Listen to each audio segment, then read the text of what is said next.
Hello friends, আমি অর্পণ। আজকের এই ভিডিওতে আমরা বেশ কিছু এক্সক্লুসিভ আপডেট নিয়ে কথা বলবো। প্রথমে যেটা নিয়ে কথা বলবো সেটা হচ্ছে দাগি, যে সিনেমাটা রিলিজ করতে চলেছে এই বছরই ঈদ উল ফিতরে।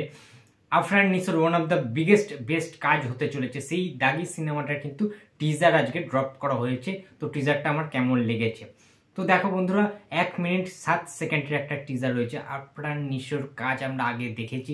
সুড়ঙ্গ দেখার পর আফরান নিসোর আমি ওয়ান অফ দ্য বিগেস্ট ভক্ত হয়ে উঠেছি, যে তার কাজ, তার এতটা ভালো ইম্প্যাক্ট ফেলতে পারে যে কোনো ছবির ক্ষেত্রে।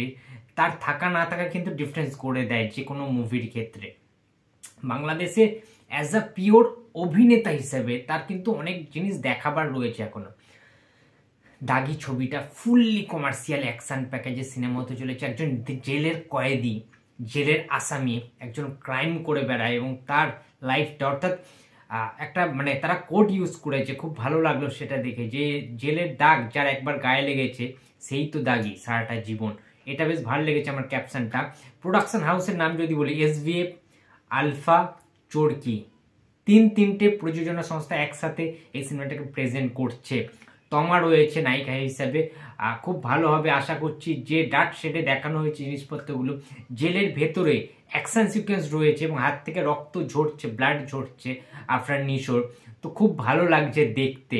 টিজারটা আমার ফ্যান্টাস্টিক লেগেছে বন্ধুরা।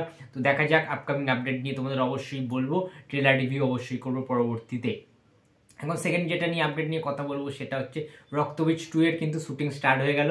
তারা উইন্ডোজ থেকে ঘোষণা করে দিয়েছে শিবু নন্দিতা দি, যে তারা কিন্তু এই বছর পুজোতেই আনতে চলেছে রক্তবীজ 2। অর্থাৎ রক্তবীজের সেই ফ্র্যাঞ্চাইজি ভ্যালুটা মাথায় রেখে সেই টিমটা আবার কিন্তু ঝাঁপাবে পুজোতে মরিয়া হয়ে ব্লকবাস্টার দেওয়ার জন্য।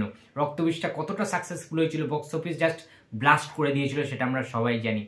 তো সেই অডিয়েন্সটা কিন্তু আবারও এটা দেখতে যাবে এবং ফুললি কমার্শিয়াল ছবি, সেটা আমরা দেখতে পেয়েছিলাম। থার্ড যেটা নিয়ে কথা বলবো সেটা হচ্ছে সৃজিত মুখার্জির আরও একটি অ্যানাউন্সমেন্ট আসতে চলেছে 14ই মার্চ, অর্থাৎ পরশু দিন, আই থিঙ্ক আজকে 11 তারিখ, 12, 13, 14, হ্যাঁ 2-3 দিন পরেই, জাস্ট দোলের দিন, হোলির দিনকে। তো ছবির নাম ল গৌরঙ্গের নাম রে। এই ছবিটার কিন্তু বিগেস্ট একটা অফিসিয়াল অ্যানাউন্সমেন্ট কিন্তু হতে চলেছে। এবং লাস্ট যে আপডেটটা দেবো সেটা হচ্ছে হাম্পিতে কিন্তু কাকাবাবুর শুটিং স্টার্ট হয়ে গিয়েছে। অর্থাৎ সৃজিত মুখার্জি এবছর যেহেতু কাকাবাবু করছেন না, চন্দ্রাশিস দা করছেন তার ছবি কাকাবাবু। বুম্বাদা দীর্ঘদিন পরে ফিরেছেন হাম্পিতে, কর্ণাটকের হাম্পিতে কিন্তু চিরঞ্জিত চক্রবর্তী সহ বুম্বাদা। অ্যান্ড যেটা বিগেস্ট এক্সক্লুসিভ আপডেট সেটা হচ্ছে যে আরিয়ান ভৌমিক ইজ ব্যাক। সন্তুর ভূমিকায় আরিয়ান ভৌমিকের যে ফ্র্যাঞ্চাইজি ভ্যালু থেকে শুরু করে মানুষের মনে না একটাই, কাকাবাবু বুম্বাদার সাথে সন্তুকে আরিয়ান ভৌমিক হিসাবেই একটা মানানসই, বা মানুষের মনে একটা দাগ কেটে গেছে দীর্ঘদিন ধরে।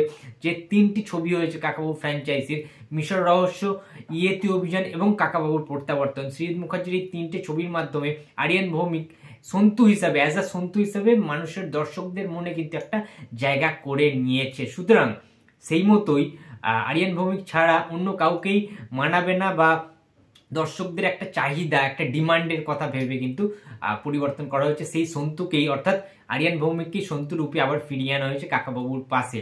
তো এটা একটা হিউজ একটা এক্সক্লুসিভ নিউজ বলে মনে করি। এবং দীর্ঘদিন পরে সেই সম্ভবত লাস্ট ছবি হয়েছিল ইনক্লাব, তার পরবর্তীতে কিন্তু চিরঞ্জিত এবং প্রসেনজিৎকে একসাথে দেখা যায়নি। সেই আমাদের 90s সুপারস্টার মেগাস্টাররা আবারও ফিরছে কাকাবাবুতে। বুম্বাদার গুরুর চরিত্র প্লে করবেন চিরঞ্জিত চক্রবর্তী। সুতরাং বুম্বাদার বাড়িতেই রয়েছে মুম্বাইতে, এবং সেখান থেকে কিন্তু হাম্পিতে তারা গিয়েছেন এবং একসাথে কিন্তু চুটিয়ে শুটিং স্টার্ট হয়ে গেছে